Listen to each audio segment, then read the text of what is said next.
उदयपुर से बड़ी खबर है, कोरोना टेस्टिंग में फर्जीवाड़े का खुलासा हुआ है। ईएसआईसी हॉस्पिटल में पुलिस ने कार्रवाई की, 3 युवक गिरफ्तार किए गए हैं। लैब टेक्नीशियन फर्जीवाड़ा कर रहे थे। आरटीपीसीआर के नाम पर मरीजों से मोटी रकम वसूलते थे। ये बड़ी खबर हम आपको बता रहे हैं। उदयपुर से ईएसआईसी हॉस्पिटल में काम करने वाले लैब टेक्नीशियन 3, इनकी संख्या, जिन्हें गिरफ्तार किया गया है आरटीपीसीआर के नाम पर। ये मरीजों से, उनके परिवार वालों से मोटी रकम वसूला करते थे।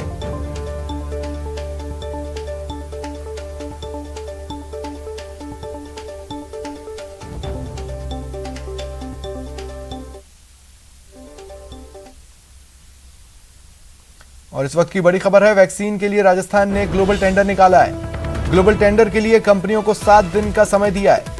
रूस की स्पुतनिक टीका मिलने की उम्मीद है। तो देखिए, देश में वैक्सीन की किल्लत से निराश, विदेशों में तलाश। राजस्थान ने शुरू की, कुछ अन्य राज्यों ने भी ग्लोबल टेंडर निकाला है। इसी कड़ी में राजस्थान ने भी अब वैक्सीन के लिए ग्लोबल टेंडर निकाल दिया है। कंपनियों को 7 दिन का समय दिया गया है। टारगेट है रूस की स्पुतनिक वैक्सीन और उम्मीद है कि ये इस टेंडर के जरिए मरुधरा को मिल सकती है।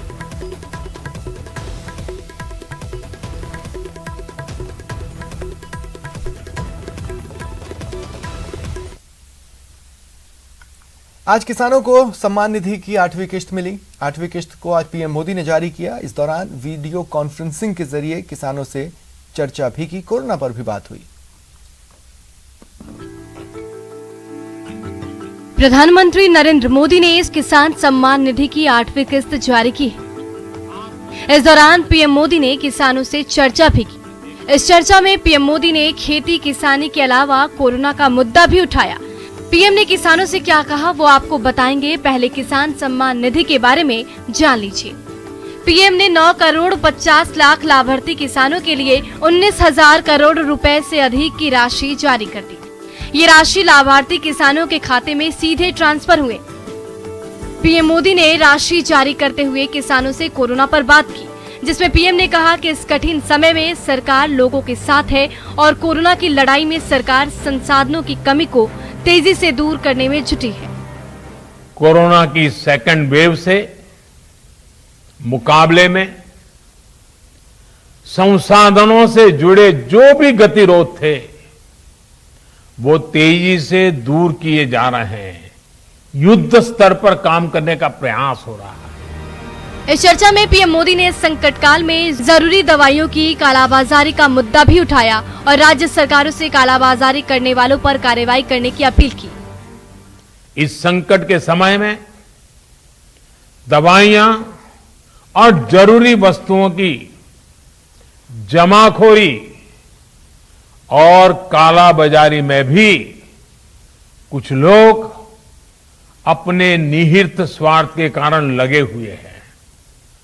मैं राज्य सरकारों से आग्रह करूंगा कि ऐसे लोगों पर कठोर से कठोर कार्रवाई की जाए। इस बार कोरोना का संक्रमण गांवों में भी तेजी से फैल रहा है, इसलिए पीएम मोदी ने इस चर्चा में गांवों के लोगों को जागरूक करने को भी कहा। कोरोना से बचाव के लिए आपको खुद पर, अपने परिवार पर, सामाजिक स्तर पर जो भी जरूरी कदम है, आवश्यकताएं हैं, उसे हमें उठाने ही हैं। पीएम मोदी ने इस चर्चा में टीकाकरण पर भी जोर दिया और लोगों से टीका लगाने की अपील की। देश भर के सरकारी अस्पतालों में मुफ्त टीकाकरण किया जा रहा है। इसलिए जब भी आपकी बारी आए तो टीका जरूर लगवाएगा। ये टीका हमें कोरोना के विरुद्ध सुरक्षा कवच देगा। किसानों से चर्चा में पीएम मोदी ने कहा कि भारत हिम्मत हारने वाला देश नहीं है। इस बड़े संकट से भारत लड़ेगा और जरूर जीतेगा। Bureau report, news 18 network. Corona काल में बीजेपी और कांग्रेस के बीच वार पलटवार जारी है। बीजेपी के आरोपों के बीच पीसीसी चीफ गोविंद सिंह डोटासरा ने पीएम केयर्स फंड की ओर से प्रदेश में भेजे गए खराब वेंटिलेटर का मुद्दा उठाया, तो केंद्र सरकार की वैक्सीन नीति को लेकर भी तंज कसे। कोरोना को लेकर सियासत अनलिमिटेड। पीसीसी चीफ डोटासरा का केंद्र पर वार। कम ऑक्सीजन, खराब वेंटिलेटर का आरोप। वेंटिलेटर दिए गए हैं पीएम केयर फंड से खरीद करके, वो आज 70% चल नहीं रहे हैं, तो इसका कोई इलाज है क्या? आप बताइए। वो खराब क्यों हुए, क्या उनको कैसे ठीक करेंगे, कैसे नहीं करेंगे?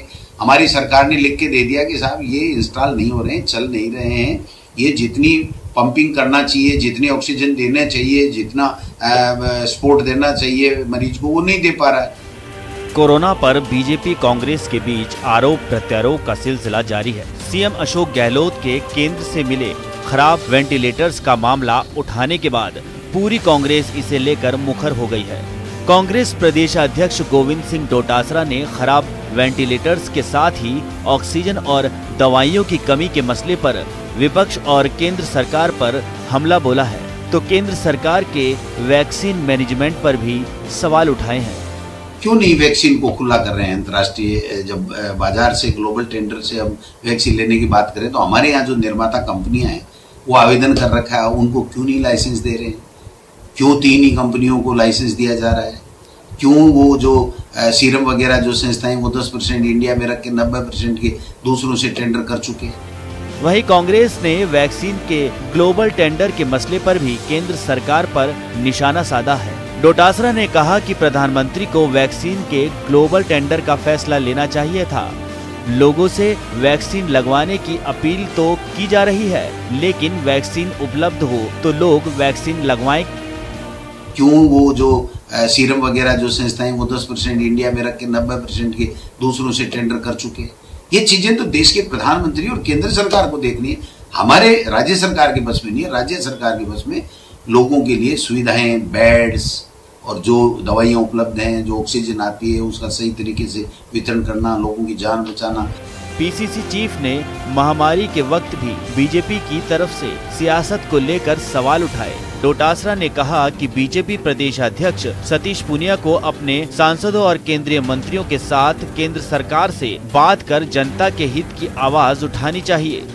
दिनेश शर्मा, न्यूज़ 18, जयपुर। कोरोना संकट के बीच न्यूज़ 18 की पहल, रोज दोपहर 2 बजे देखिए कोरोना से बचाव, डॉक्टर के सुझाव। कोरोना के टीकाकरण अभियान को विस्तार देने के लिए सरकार की निगरानी में कई कंपनियां टीका बनाने में जुट गई हैं। कौन सी कंपनी किस महीने कितना टीका बनाएगी, इसका रोड मैप सामने आ गया है। जो जानकारी सामने आई है उसके मुताबिक मई से दिसंबर तक कंपनियों ने 300 करोड़ से ज्यादा टीका बनाने का लक्ष्य रखा है।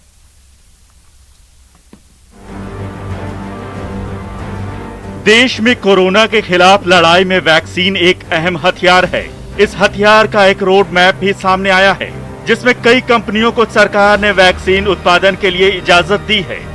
आइए जान लीजिए देश में किस महीने किस वैक्सीन का कितना उत्पादन होने वाला है।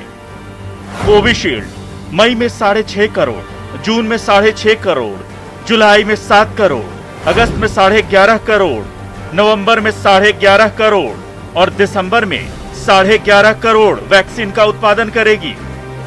जबकि कोवैक्सीन मई में 1 करोड़ 70 लाख, जून में 2 करोड़ 50 लाख, जुलाई में 6 करोड़, अगस्त में 7.5 करोड़, सितंबर में 7 करोड़ 70 लाख, अक्टूबर में 12 करोड़ 20 लाख, नवंबर में 12 करोड़ 20 लाख और दिसंबर में 15.5 करोड़ वैक्सीन का उत्पादन करेगी। वहीं स्पुतनिक वैक्सीन देश में 6 कंपनियां बनाएंगी। स्पुतनिक बनाने वाली कंपनियां मई में 60 लाख, जून में 1 करोड़, जुलाई में 2 करोड़ 81 लाख, अगस्त में 1 करोड़ 60 लाख, सितंबर में 1 करोड़ 70 लाख, अक्टूबर में 3 करोड़ 10 लाख, नवंबर में 6 करोड़ 50 लाख और दिसंबर में 8 करोड़ 50 लाख वैक्सीन का उत्पादन करेगी। इसके अलावा जायडस कैडिला अगस्त से दिसंबर तक 5 करोड़ वैक्सीन का उत्पादन करेगी। बायो ई की वैक्सीन जुलाई में आएगी और कंपनी 10 करोड़ प्रति महीने के हिसाब से दिसंबर तक 50 करोड़ वैक्सीन बनाएगी। जॉनसन एंड जॉनसन वैक्सीन अगस्त से उपलब्ध होगी। कंपनी दिसंबर तक 25 करोड़ वैक्सीन बनाएगी। कोवैक्स वैक्सीन सितंबर से उपलब्ध होगी और दिसंबर तक 10 करोड़ वैक्सीन का उत्पादन करेगी। भारत बायोटेक इंट्रानजल वैक्सीन सितंबर से मिलेगी और दिसंबर तक 40 करोड़ वैक्सीन का उत्पादन होगा। बताया जा रहा है कि वैक्सीन की यह संख्या देश के 95 करोड़ वयस्कों के लिए पर्याप्त होगी और सरकार का लक्ष्य दिसंबर तक अधिकांश आबादी के टीकाकरण का है। लेकिन इसके लिए जरूरत वैक्सीन को लेकर जागरूकता की भी है। वैक्सीन ही वो हथियार है जिससे कोरोना की जंग जीती जा सकती है। Bureau report, news 18 network.